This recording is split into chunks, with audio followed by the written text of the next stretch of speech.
The Civil War and its social significance. The Civil War was a accumulation of Cold War that was going on between the king and the parliament for nearly 4 decades, starting from 1603 to 1649. The Civil War took place during the time of Stuart kings James I and his son Charles I. So the issue at hand was who should be more powerful in the kingdom? Is the king more powerful or the parliament? So the main reason why the civil war arose was a conflict between the kingdom and the parliament, which is more powerful to take more decision. This was the major reason why the civil war arose. The kings during civil war, as we said already, it was James I and Charles I. James I was a very good king. He do had some problem with the parliament, but he always managed with the policy of compromise and without any open civil war. But matters went into crisis when his son Charles I came to the throne in 1625. Though he had many good qualities as a king, he was also stubborn and self-willed. Charles I, he was also in need of money every time. So whenever he asked for money to the parliament always granted him money very sparingly. So he was always dissatisfied and annoyed, and he also granted lot of huge taxes on people also. For the first parliament, he was not given that much money, so he formed the second parliament. So, in the second parliament, whoever opposed him, whoever did not respect him, all those people were imprisoned. And for the final third parliament, he signed up the Petition of Rights in 1628, and the parliament was okay to offer him some money for a year. So he got that money for a year, and but he spent all the money within few weeks. So after that, when he approached the parliament for certain money, the parliament denied it. So he completely destroyed all the parliament, and there was no parliament for 11 years after that. So there was no parliament from 1629 to 1640.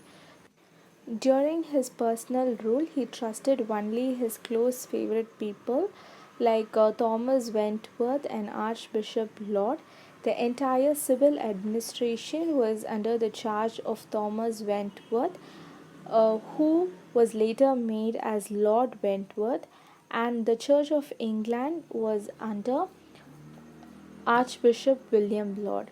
So these two people were always with the king, and they took part in a lot of kingdom meeting along with the king. Since at that time the parliament was not there, Charles I he thought of collecting ship money from the people. Mostly at that time the ship money will be collected from the coastal areas for defense purpose. But in order to increase the treasury, Charles I collected the ship money from the entire kingdom, including the people who are there in the center of the country. So he collected ship money from all the people. So this really triggered the people, and most of the people were against it, and lot of riots took place, lot of conflict happened. But still Charles I he did not stop it. At last he came to a conclusion at 1640 where he was there in need of money. So he called the parliament again. So after 11 years the parliament was again brought back, and in that parliament people stayed for a longer time. So that parliament was called as the long parliament in England. Under that time also there was no single face between the king and the parliament. Again the king and the parliament divided. The people who were under the king was known as royalist, and the people who under the parliament was known as roundheaded.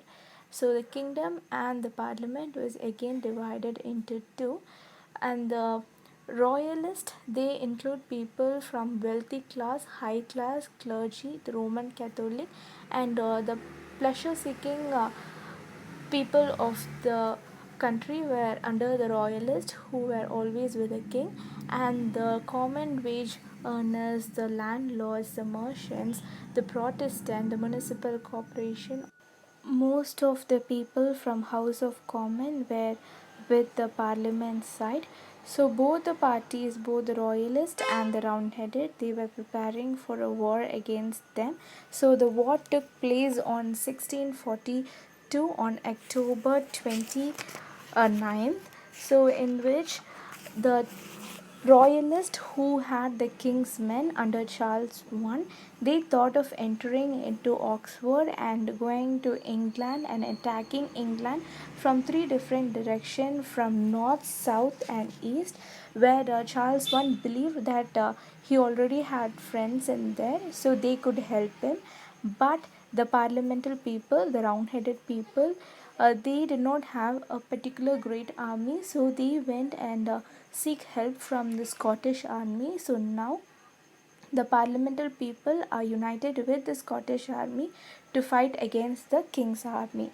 So both the parties were all set. So when the war arose, the royalists were not able to take up the strength which the roundheaded had along with the Scottish army.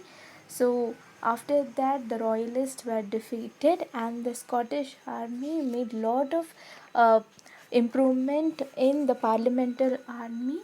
So when fights were going on for almost 2 to 4 years, at last in May 5th, 1646, the king's army, the royalists, were no longer able to sustain their strength against the round-headed, so they went and they surrendered to the parliamentary army.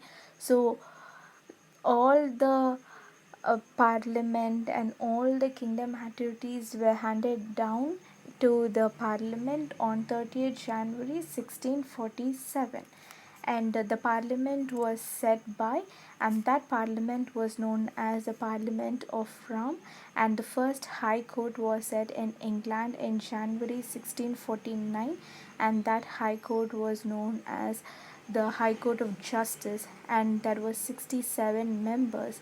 And those 67 members, they tried the king for treason, and the trial began on 19 January and it ended on 27 January. All those 67 people voted for the dead king to be put to death. So at last, the death sentence for Charles I was read in 1649 on January 30th. So after the defeat and the death of Charles I, there was no particular king in England. Even though the king were there, they were not able to rule the country without the uh, parliamentary bill, and the theory of divine right of king was put into cold storage, never to be used again. After that, Puritanism became the official religion of England, most probably in England, and Puritan predominance was taking place. The political parties in England, starting as royalist and round-headed, uh, remained the same. And after the defeat of the royalists, the round-headed, they took power over the royalists. So the civil war ended with the parliamentary side.